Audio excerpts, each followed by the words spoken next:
3 days before my wedding, I found a receipt tucked into the pocket of Ethan's tuxedo jacket.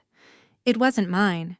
It was from a boutique hotel dated 2 weeks prior, signed with a name I knew better than my own. Sophia. My sister. I stood there in my apartment bouquet trial samples on the table, RSVP cards spread across the counter, and my world snapped in half without a sound. It wasn't just the betrayal of a man I'd chosen. It was the woman I had once shared a room with, secrets with birthdays and breakups and childhood with. My own sister. I didn't scream. I didn't cry. I just sat down on the kitchen floor and stared at that little piece of paper. And something inside me, something I didn't know I had, clicked into place. They thought I would crumble. They thought I'd cancel the wedding quietly, maybe disappear for a while, lick my wounds, and let them keep their secret tucked beneath lace and champagne. But if they wanted a ceremony, I was going to give them one. And it would be unforgettable. Before I tell you exactly how it all went down and how I turned the wedding into something they'll never forget, I just want to ask one thing. My name is Sarah Harper. I used to believe that love was enough. That if you gave people your loyalty, your heart, your truth, they'd never turn it into a weapon. But now, I know better. This is the story of how I lost everything I thought was mine, and took it all back one step at a time. They say Seattle never sleeps, and neither did I, not in the way people meant. My days were packed with strategy meetings, performance reviews, and managing million-dollar timelines with clients from 3 different time zones. I was Sarah Harper, 32 senior project manager at a rising software company nestled in downtown Seattle. I lived in a sleek apartment in Capitol Hill. Glass walls, open shelves, espresso machine on a timer. Every inch of my life was a curated balance of ambition and control. 6 figures, benefits, yoga at 6 a.m., and the kind of career trajectory recruiters fought over. I'd built it all on spreadsheets, silence, and the discipline of someone who once had nothing to prove and everything to lose. And after 3 steady, kind years, I was about to marry the man who fit into all of it like the final piece of a puzzle. Ethan Brooks. Ethan was 34, a lead architect known for his clean designs and quiet demeanor. He proposed on a cliffside in Oregon as the Pacific thundered below us. Simple, no crowd, just the wind and him and that little velvet box. I said yes before he finished asking. He smiled, slid the ring on my finger, and whispered, "I want forever to start with you." Our wedding was set for late spring, St. James Cathedral for the Ceremony Museum of History, and Industry for the reception, jazz quartet, vintage whiskey bar, white roses, and ivory linens, a guest list of 150 from friends in San Francisco to family in Spokane. And then Hawaii from the honeymoon. I had a binder for every part of it, timelines, budgets, seating charts, all color-coded because chaos doesn't just happen, it creeps in when you aren't paying attention. My family loved Ethan, especially my mom Margaret, who called him a real gentleman and often compared him to my father William, a man of few words, but loyal to the bone. My dad liked Ethan too, though, in his own quiet, measured way. He appreciated structure and stability, and Ethan was both. Sophia, my older sister by 3 years, was something else. If I was the reliable one, she was the captivating one. A fashion merchandiser, globetrotter, and storyteller. People gravitated toward her. She could walk into a room and make the lights feel brighter. My mom used to say, "She's me, just shinier." But Sophia and I were close, at least I thought we were. We had bunk beds growing up. We traded diaries and secrets. I told her about my first kiss, and she told me about her worst breakup. When I got engaged, she screamed so loudly on the phone I had to hold it away from my ear. She offered to help with the dress, the bachelorette party, the menu. "You're the one getting the fairy tale," she said once, glass of wine in hand. "I'm just happy to watch." Looking back, maybe I should have asked her why she didn't sound all that happy. She and Ethan got along well, maybe too well. They had similar taste in music architecture, dry humor. Sometimes they teased each other, finished each other's sentences. Once at a family dinner, my mom joked, "If I didn't know better, I'd think you two were the couple," and everyone laughed, including me, because I trusted them. Both of them. Ethan held my hand during the biopsy, sat beside me during the call that said the tumor was benign. Sophia was the first person I called when I got the job offer for senior manager. When I said I'd found someone who made me feel seen, she said, "You deserve it, Sarah." Finally, I thought our wedding would be the day that made everything complete. I didn't know it would also be the day that shattered everything I believed about love, loyalty, and family. The night before my wedding, I couldn't sleep. I was at the Fairmont Olympic sharing a suite with my mother. It was a Harper tradition, no seeing the groom the night before. Keep the magic intact, my mom had insisted. "You'll thank me," she said as she arranged her pearl earrings on the nightstand and pulled the covers up to her chin. Within minutes, she was softly snoring beside me. I stared at the ceiling, the heavy chandelier above casting faint shadows across the room. My laptop was still open from reviewing last-minute changes to the seating chart. I checked our run of show again. Ceremony 11 a.m., cake cutting. 1:15 p.m., speeches 2 p.m. Honeymoon bags packed and waiting in the car. Everything was ready. Everything was perfect. Until her phone lit up. It buzzed once on the nightstand, the soft glow catching my attention. I wouldn't have touched it if the preview hadn't shown a name that didn't belong. Ethan. Curious. Confused, really. I leaned over and glanced at the screen. "Thanks for last night, Sophia. I can't stop thinking about how you made me feel. Let's not wait too long this time. Our secret." There was a photo attached. My hand didn't tremble. My heart didn't race. I clicked the message. There she was, Sophia, lying sideways on a leather chair in a dimly lit room, wearing the champagne-colored robe I gifted her last Christmas. Ethan was behind her, reflected in a mirror, shirtless, smiling. His hand rested on her shoulder, almost possessive. The timestamp read 10:28 p.m., barely an hour after I'd finished my bachelorette dinner with friends at a rooftop bar across town. I stared at the screen. I felt nothing and everything all at once, like falling into freezing water. I picked up the phone, opened the message thread. What I found unraveled me. Coded nicknames, inside jokes, voice notes labeled with initials, texts that read, "Keep her out of this," emojis only they used, mentions of hotels, drinks, accidental late nights. My name came up just once. Sarah's getting suspicious. That's when I knew. This wasn't a one-time betrayal. It was a carefully orchestrated deceit that stretched months, maybe longer. And I had been sleeping beside him, laughing with her, confiding in both. Flashbacks came like tidal waves. Ethan once complimenting Sophia's new perfume. "It's wild, addictive." Sophia teasing him about his fitted suit. "Sarah's lucky." Or am I? My cheeks burned.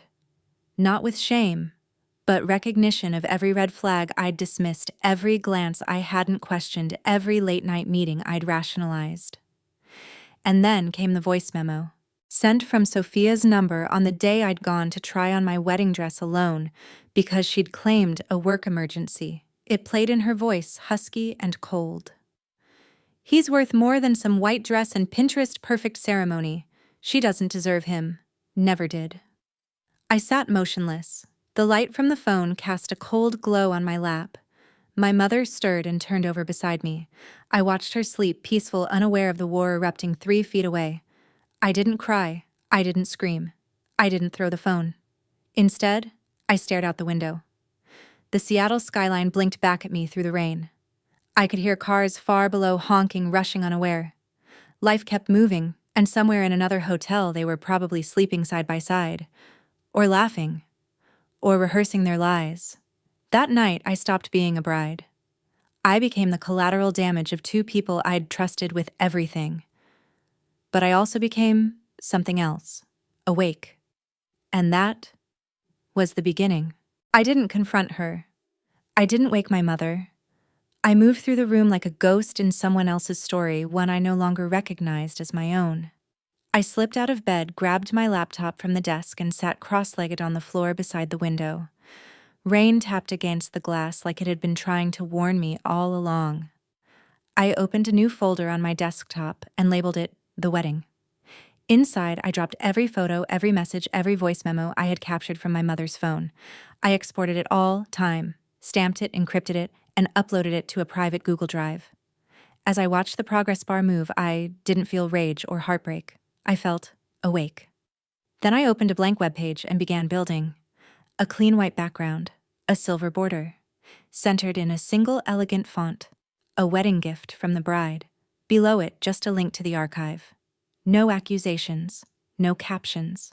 Just the truth, laid bare. I generated a QR code that linked to the page. Tested it on my mother's phone. It worked. I typed an email to the hotel's print shop. 200 cards, folded. Front reads, scan for a special gift from the bride and groom. QR code centered. Silver trim. Please confirm rush order for pickup by 6 a.m. At 4:12 a.m., I pulled a hoodie over my tank top and headed down to the lobby. The night staff barely glanced at me as I picked up the thick white envelope filled with cards and paid in cash. Back in the suite, I tucked the envelope into my wedding bag alongside the touch-up makeup kit and emergency safety pins. At 6:00 a.m., Claire, our wedding coordinator, texted to confirm the day's timeline. I replied, "Perfect. Today's going to be unforgettable." I made one more call before sunrise. Lauren Mitchell. We hadn't spoken in 3 years, not since our last girls' brunch, when she had just made partner at her firm. I didn't explain much, just said I needed her eyes on something urgent. I sent her the folder, told her everything, and asked a single question: is it legal if I let them see it? She called me back 10 minutes later. It's legal, she said, as long as it's factual and unedited. And you're not presenting it as defamatory, just informative. You think I'm crazy? No, she said. I think you're done being quiet. Lauren asked if I wanted her present. I said yes. She said she'd attend as a guest and bring hard copies of the property agreements I'd signed with Ethan in case he tried to contest anything. After all, our condo lease was under both our names, and I wasn't about to let him walk away with the apartment I paid most of the down payment for. I thanked her and hung up. There was one last thing to check. I opened the shared iCloud account Ethan and I used to manage our wedding playlists and logistics. It had been created 6 months earlier for syncing our vendors and photos. I hadn't looked into the login activity before. I should have. Sophia had accessed the account several times from Ethan's iPad. I traced the logins to the same day I was in Chicago for a work conference. The same week, Ethan told me his device had reset and that he lost his calendar. But what I found wasn't calendar data, it was photo uploads. Private pictures. Their pictures. They used the very folder titled Ceremony Timeline to pass images back and forth. I copied the entire login history, printed it, and slipped the pages into the same envelope with the QR cards. At 5:17 a.m., I stood by the window. The city was waking. I could hear delivery trucks in the alley and early morning joggers on the sidewalk below. The sun pushed through the clouds in long gold ribbons. I took a deep breath and whispered to my reflection, if they want a performance, I'll give them one. And I would make sure every single guest had front row seats. By 9 a.m., I had been dressed, painted, curled, and pinned into the version of myself I had spent months preparing to be. The makeup artist chatted about the dewy weather and how good my skin looked under natural light. I nodded. Claire texted me updates about the arrival of the band, the cake, the photographer. My phone buzzed again. Sophia had texted my mom. We'll be there by 10:45. Ethan says he's never been this excited. There was a smiley face at the end. I stared at it until the screen dimmed. I put on my Pronovius gown, the one I spent 3 months choosing. It was soft and sculpted with delicate beadwork at the collarbone and a sweeping train. I looked at myself in the mirror and didn't see a bride. I saw a woman dressed for war. At 10:30 a.m., I arrived at St. James Cathedral. Claire had already arranged for the ushers to hand out the QR cards with each program, smiling brightly as she told guests. A little surprise from the couple. You'll love it. Lauren arrived 15 minutes later in a navy dress, hair curled softly over her shoulder. She blended in like any other guest. No one knew she had the power to protect me if things got ugly. Ethan walked into the cathedral right after. He looked like a magazine ad, black tuxedo, crisp bow tie, hand casually adjusting his cufflink. He shook hands, smiled for photos, thanked our high school chemistry teacher for coming. Sophia entered next in her fitted silver maid of honor dress, hand resting gently on our mother's arm. Margaret beamed like she was watching both her daughters step into their futures. William stood nearby, clapping his old college roommate on the back. I stood behind the chapel doors, bouquet in hand, waiting. At 10:48, Ethan came into the prep room for a final check. He kissed me on the forehead. "You look beyond beautiful," he said. I smiled softly. "Are you ready for a surprise?" His brow furrowed, but only slightly. "Always," he said. Claire peeked in. 5 minutes he left. I turned to Lauren, who gave me a tiny nod. Her presence alone grounded me. The organ began to play. Guests took their seats. I could hear the murmurs, small at first, then building. A few people had started scanning the cards. I watched through the side curtain as they leaned into each other, brows knitted, phones tilted. Someone whispered, "Is this real?" Margaret took a card from the woman beside her. She scanned it. Her face went still, then pale. She clutched her chest and sat down, lips trembling. William tried to take the phone, but she pulled it away. Sophia hadn't noticed yet. She was smoothing her dress, adjusting her necklace, smiling at Ethan across the aisle. The whispers grew louder. My breath slowed. I touched the ring on my finger one last time, then let go. And when the music swelled, I stepped out, not as a bride, but as someone walking into a courtroom. The prosecution had arrived, and the defendants still thought they were center stage. The cathedral was silent except for the hum of the organ and the soft rustling of program booklets in people's hands.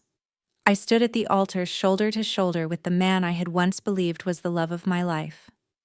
Beside me, Sophia beamed with the kind of smug calm I would have mistaken for confidence if I hadn't already seen what was hiding beneath it. Guests smiled politely, shifting in their seats, but I could feel it, the tension rising like steam under stained glass. The ceremony began in perfect order. Ethan looked relaxed, his hands loosely folded. Sophia stood beside me, her eyes sparkling, her dress perfectly tailored. Our mother sat in the front row, glowing with pride, unaware she was minutes away from breaking. My father clasped his hands and nodded approvingly at the priest's words, as if all of this were exactly how he imagined giving his daughter away would feel. But there was a current of unease pulsing through the pews. I caught it in the hushed whispers, the way guests exchanged subtle glances and phones were checked with growing intensity. Someone behind me leaned over and whispered, "Is that true?" Someone else gasped softly. Still, Ethan and Sophia smiled, unaware. They thought the spotlight was theirs. Then came the moment. "If anyone here knows a reason why these two should not be joined in holy matrimony," the priest said, "speak now or forever. Hold your peace." I stepped forward, not a tremble in my fingers, not a quake in my voice. "I do." The crowd froze. My mother twisted in her seat. Sophia stiffened, but didn't look at me. Ethan turned, his eyes narrowing slightly in confusion. Claire, ever the professional, handed me the microphone with wide eyes, as if she suddenly remembered she hadn't asked what the QR codes were for. I looked out at the sea of faces. Friends, family, strangers. I took a breath. I loved this man, I began, my voice steady, and I trusted this woman. More than anyone, I believed they were the two people in my life who would never hurt me. That I could build a future with one and lean on the other when that future got hard. Ethan's smile faltered. Sophia's expression became unreadable. But I was wrong. Because while I was planning this day, picking centerpieces and venues, they were planning something else. Something behind my back. Something I couldn't ignore once I saw it with my own eyes. I turned to Ethan. "You didn't just break your vows before they were spoken. You broke something deeper. You broke me." Then I turned to Sophia. "And you? You weren't just my sister. You were my friend, my confidant, my bridesmaid. And what you took from me isn't a man. What you took was the foundation I thought we shared. The loyalty, the trust. That's what hurts." There were gasps now. Some guests were already checking their phones again. I raised my hand and gestured toward the large projection screen set up at the back of the cathedral, originally meant to show a slideshow of childhood memories and engagement photos. Lauren stood beside it, laptop in hand, and pressed a key. The screen flickered to life. Messages, photos, audio files, all lined up like evidence in a courtroom. The room went still, like the breath had been sucked from it. For those still uncertain, I said, check the cards you received when you walked in. Scan them. The truth is in your pocket. You don't have to take my word for it. Silence gave way to chaos. My Uncle Frank muttered a stunned, "Good Lord." My cousin Jessica buried her face in her hands and sobbed. One of Ethan's old college friends shouted, "You lying piece of," before storming down the aisle. Someone knocked over a pew. Margaret, my mother, opened the link on her phone. I watched her go pale, her hand trembling. She slumped into her seat, lips, parted, eyes wet. William didn't move. Sophia finally seemed to understand. Her eyes darted across the room, face frozen in horror. Ethan reached for me, panic beginning to bloom in his voice. "Sarah, wait. We can explain." I took off my engagement ring and walked toward him. "I'm not here to marry you," I said, loud enough for the mic to catch every syllable. "I'm here to end this." I placed the ring in his open palm. "You two deserve each other. But you'll never deserve me." And then I walked down the aisle, not toward a new life with Ethan, but away from the wreckage he and my sister created. People moved aside, murmurs trailing behind me like smoke. The doors of the cathedral opened, and I stepped into the light. I didn't feel hate, not even vengeance. What I felt was release. Lauren's car was waiting just outside. I climbed in without a word, my bouquet still clutched in my hand, though its petals had begun to fall apart. She didn't ask questions. She just drove. Through the rearview mirror, I watched St. James fade into the distance. Guests trickled out like stunned actors leaving a ruined stage. William called my phone twice, then 3 more times. Messages kept coming in names I recognized, numbers I didn't. I let them ring. Back at my apartment, I shut the door behind me and threw the deadbolt. I placed the bouquet on the table, petals scattered like tiny farewells across the marble surface. Then I powered down my phone. For a moment there was quiet. But it didn't last. The storm arrived through other channels. A video from the wedding had already hit social media, cropped, captioned, misinterpreted. Bride exposes cheating groom and maid of honor live. Seattle wedding turns into scandal. People reposted it with fire emojis. Others speculated whether it was real. Some praised me. Others criticized the drama. News outlets picked it up within hours. Headlines flashed across my laptop screen even when I tried not to look. I hadn't expected it to go viral, but apparently betrayal made good content. Friends from high school messaged. A few congratulated me for standing up for myself. Others asked, "Couldn't you have handled it more discreetly?" I wanted to ask them what discretion looked like when your life is ripped open like a stage curtain. That evening, my mother sent me a single message. "I'm disappointed. This should have stayed between family." I called her. She didn't answer. Later, my father came to my door. He didn't knock right away, just stood there. Then finally knocked softly. When I opened it, he didn't meet my eyes. He held my suitcase, the one I'd left behind. "I don't know what side to be on," he said, "but I brought you this." He left before I could say anything. I spent that night on the couch. No wine, no tears, just silence. Then came another knock. It was Sophia. She looked nothing like the radiant woman from the altar. Her hair was pulled into a low bun. No makeup. Her eyes swollen, her robe wrapped tight around her like a shield. She stepped inside without waiting to be invited. "I'm sorry," she said, voice raw. "It was stupid. I was drunk. I didn't mean." I cut her off.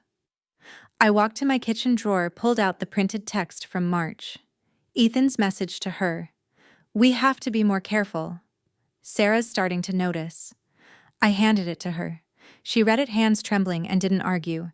She just stared at the page like it was a mirror. Then she collapsed onto my floor. "You don't get it," she whispered. "I've hated you for years. Everyone thought you were the perfect one, the golden child. I was the mistake." She choked on the words. "I didn't take him because I loved him. I took him because I thought, maybe if I had something of yours, I'd matter." I didn't speak. What was there left to say? "You picked the wrong man," I said finally, "and you ruined your own reflection trying to shatter mine." She cried harder, but I didn't move. Eventually, she stood up, wiped her face, walked to the door. She didn't ask for forgiveness, and I didn't offer it. After she left, I shut the door behind her, locked it, turned off every light. and I sat in the dark, not crying, not screaming, just quiet. Because when the pain burns through everything, all that's left is the numbness. And I had nothing left to burn. 1 week after the wedding, I still hadn't stepped outside. My phone remained off. My email inbox overflowed. The front page of every local gossip site featured my name, my photo, and a shaky clip of me standing at the altar holding a microphone like a weapon. I didn't need to open the articles to know what they said. They all loved the story. My Instagram account was hacked, flooded with comments both venomous and mocking before it was suspended altogether. Anonymous messages poured into my work inbox, some calling me brave, others calling me a drama queen.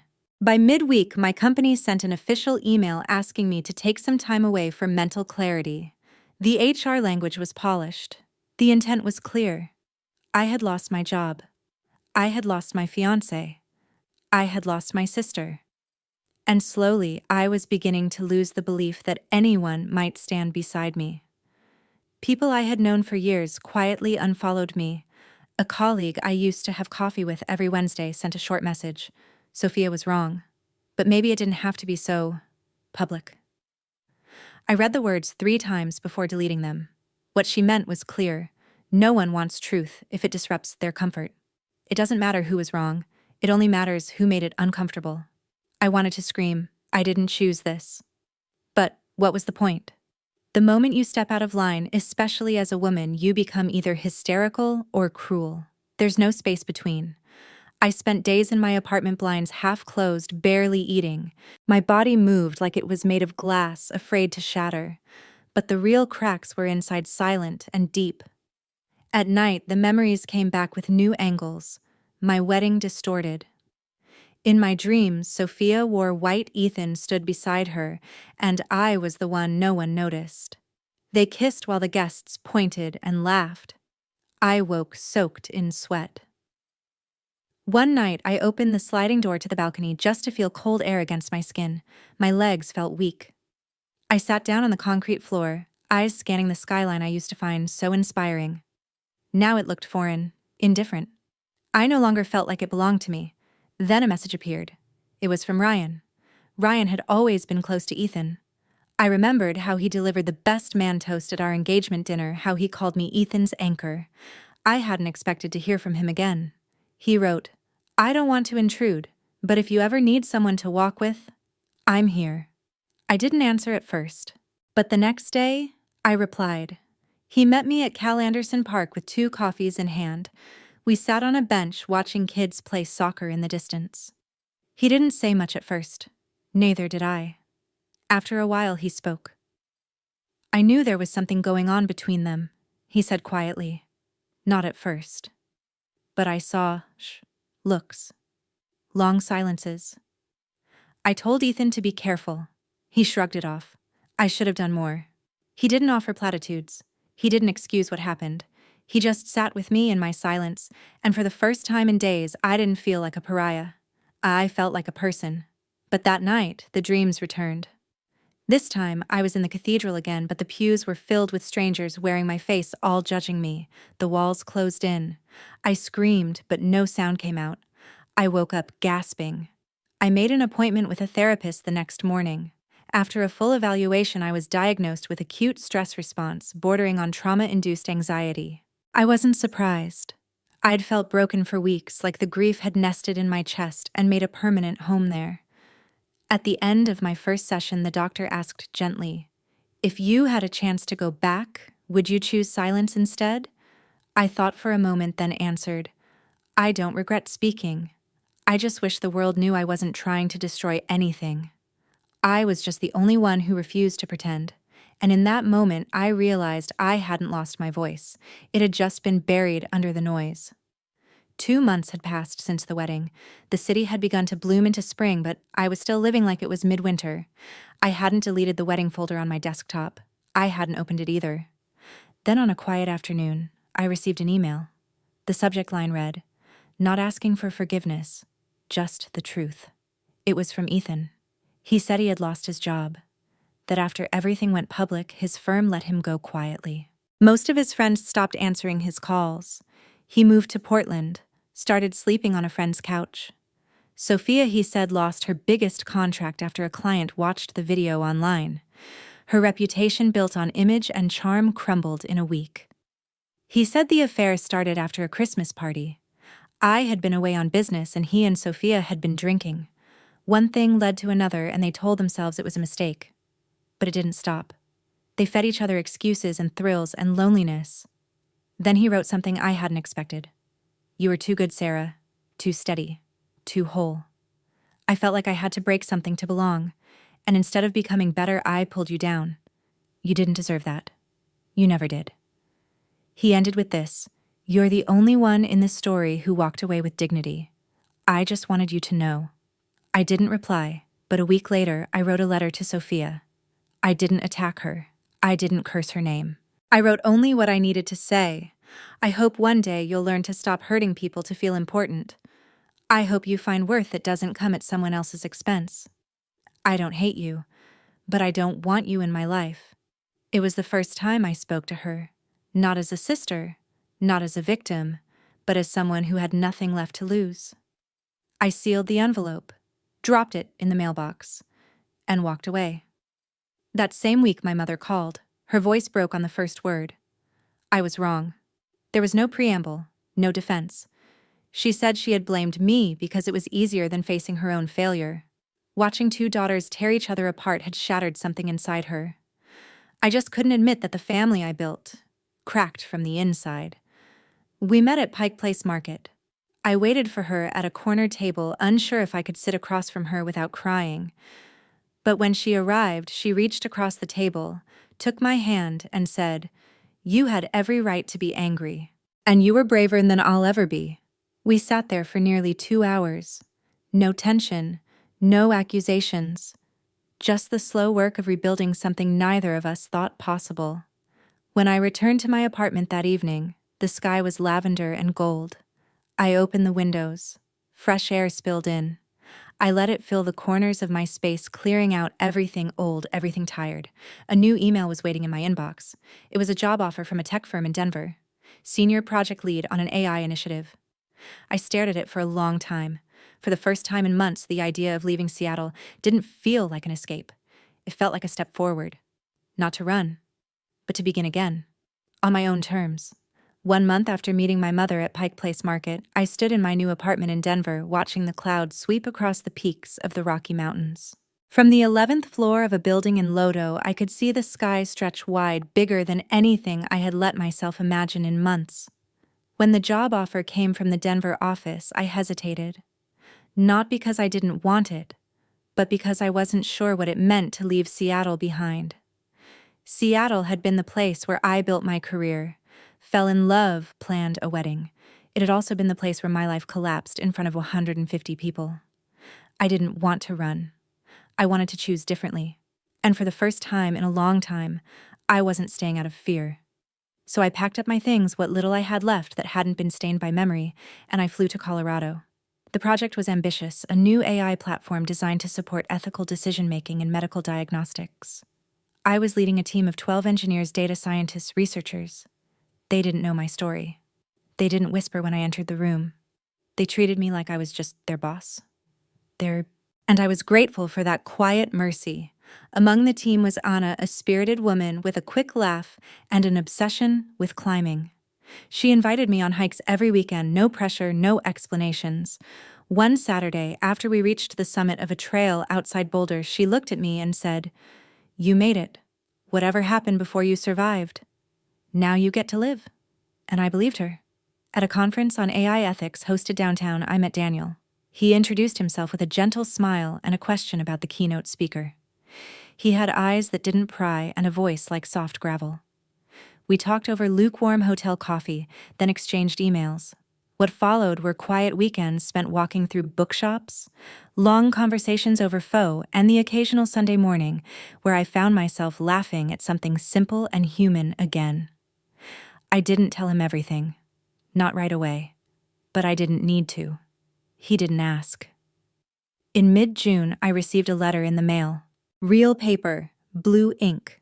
No return address. It was from Sophia. She wrote that she was in Oregon enrolled in a trauma recovery program, that she had spent months trying to make sense of what she had done. She didn't justify her choices. She didn't ask me to forgive her. Instead, she wrote, "I don't expect anything from you.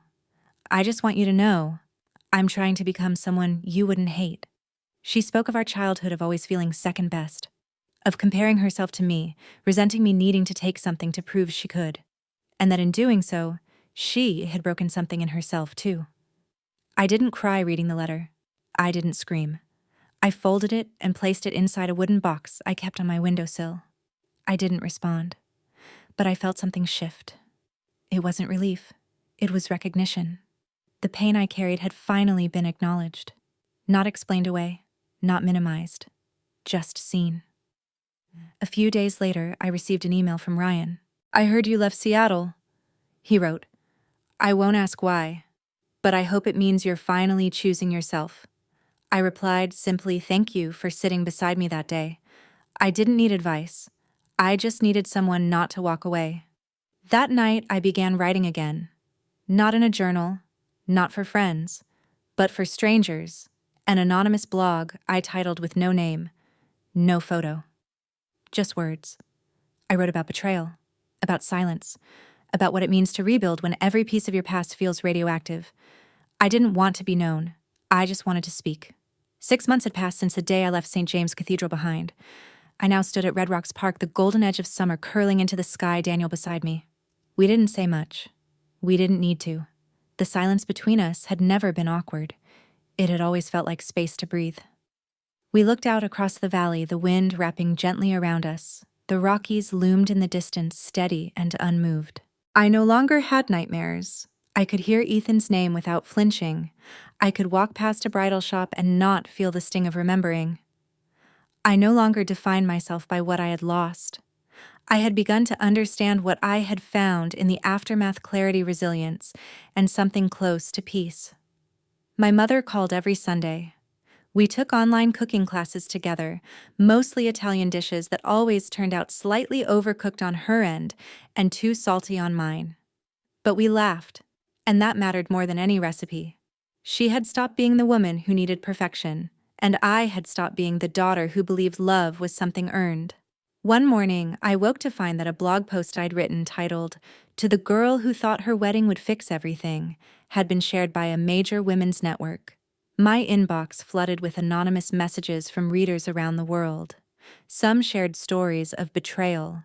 Others simply wrote, "Thank you." For the first time, I saw that the truth I'd spoken, so raw, so painful, had not only freed me, it had helped others see they weren't alone. I had spent months thinking revenge was the final chapter, but it wasn't. The real ending was in reclaiming my voice and using it to light a path forward, not just for myself, but for anyone stumbling in the dark behind me. As the sun dipped behind the stone ridges, I turned to Daniel. He reached for my hand. "I'm not promising forever," I said softly, "but I promise I won't hide from who I am anymore." He didn't answer with words. He didn't need to. The quiet squeeze of his hand said enough. We stood there as the sky went from fire to dusk, and I realized that beginnings don't always come after closure. Sometimes they bloom in the cracks of what's been broken. Sometimes they rise not from healing, but from choosing to move, even when it still hurts. I, Sarah Harper, no longer needed a wedding to feel worthy of love. I just needed me exactly as I was to live a life worth remembering. Some stories don't end with closure, but with clarity. Sometimes healing doesn't mean forgetting, it means carrying the scar with grace. And the strength to walk away often begins with the courage to speak up. If this story touched you in any way, share your thoughts below. I'd love to hear from you.